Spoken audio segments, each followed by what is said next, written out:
7 money rules the rich don't want you to know. Are you tired of living paycheck to paycheck? Do you want to join the ranks of the wealthy? In this video, we'll reveal 7 money rules that the rich don't want you to know. These strategies have helped the wealthy build and maintain their wealth, and now it's time for you to learn them too. So, if you're ready to take control of your financial future and start building wealth, make sure to watch this entire video. Rule number 1: the rule of utility. The rule of utility states that money is a tool we use to acquire the things we want or need.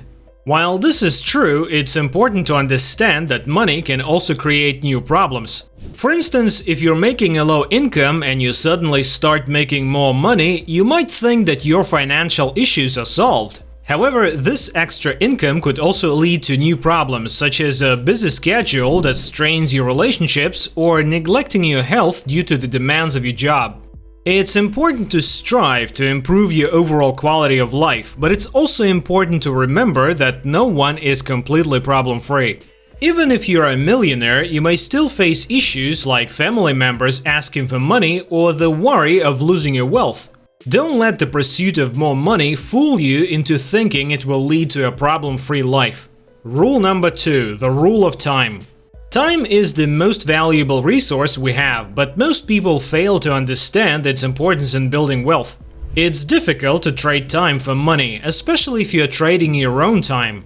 Additionally, as we age, we have less time to commit to making money. The richest people understand this and leverage other people's time, capital, and expertise to build wealth. Becoming rich requires understanding how time factors into your wealth-building journey, whether it's building career experience, starting a business, or investing in the stock market.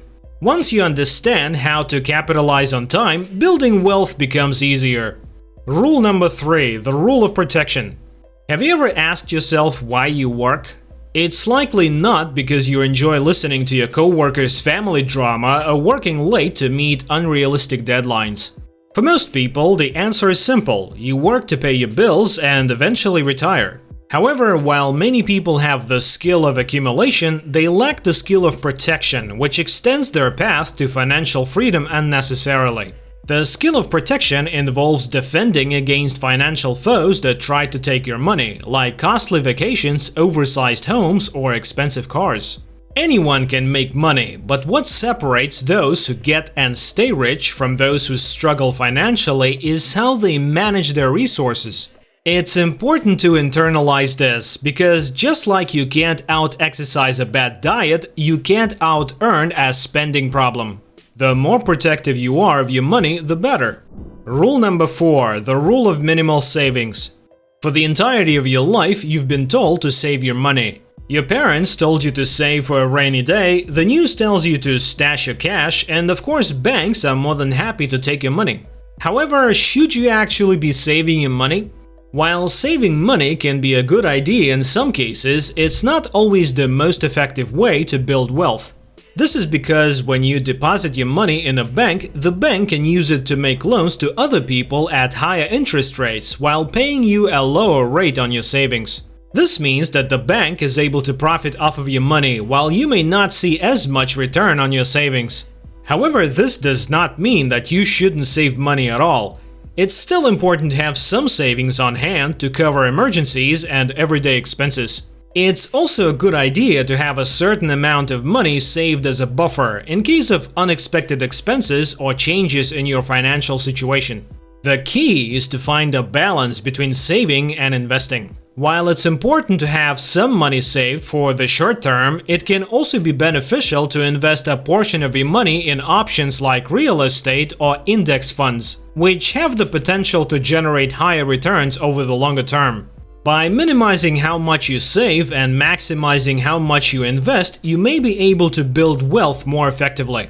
Rule number 5: the rule of expectation.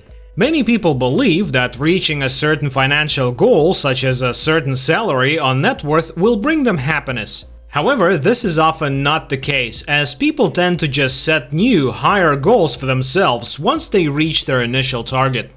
This can lead to a constant cycle of striving for more, which can cause frustration and discontent if their current financial situation does not align with their expectations. The key to finding financial contentment is to close the gap between your current financial situation and your expectations. This can be done by either striving for more or desiring less. For example, if you're making $75,000 a year and feel that you should be making $80,000, you can try to negotiate for a higher salary or look for a new job that pays more.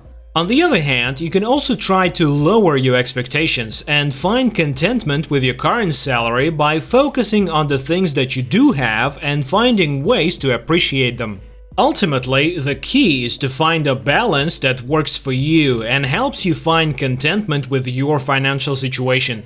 It's important to recognize that money isn't everything, and there are many other factors that contribute to happiness and well-being. Rule number 6, the rule of privacy. When you ask most people why they want to get rich, they'll tell you all the cool stuff they'd buy with more money. However, many people believe that being rich is about being able to buy all the things they want, but this is not necessarily true. In fact, according to the book The Psychology of Money, wealth is what you don't see, meaning that it's not about flashy material possessions. Some of the wealthiest people may seem modest in their spending habits, but their bank accounts may be much larger than they appear. This idea suggests that part of building wealth is not showing off or constantly buying material goods, but rather focusing on the feeling of power and freedom that financial success can bring. To build wealth, it's important to be financially conservative and not attach your financial success to material possessions, as the more you need, the harder it is to grow wealthier. Instead, focus on building a strong financial foundation and the feeling of freedom that it can provide. Rule number 7, the rule of obligation. What's the coolest thing about being a kid? It's not going to recess or having your mother choose your clothes for you. Being free from responsibilities is the coolest thing about being a kid. Our bliss cannot last forever, so we must take on some responsibilities eventually. As we grow up and take on more responsibilities, we also acquire assets and liabilities that can either help or hinder our financial freedom. For example, owning a house can provide utility and be an asset that appreciates over time, but it also comes with responsibilities like mortgage payments and home repairs that can limit our financial flexibility. On the other hand, forms of debt like credit card debt offer little upside and can restrict our financial freedom with ongoing interest charges and repayments. The key to feeling wealthier, regardless of how much money you have, is to minimize financial attachments and debts. This means working towards financial freedom by paying off student and credit card debts, aiming to be mortgage-free, and minimizing other financial commitments that can restrict your lifestyle or financial flexibility. By doing so, you can feel richer and more in control of your financial situation. It's important to recognize that being wealthy is not just about how much money you have or how many possessions you have. It's also about having the freedom to live your life in the way that you want, without financial obligations holding you back.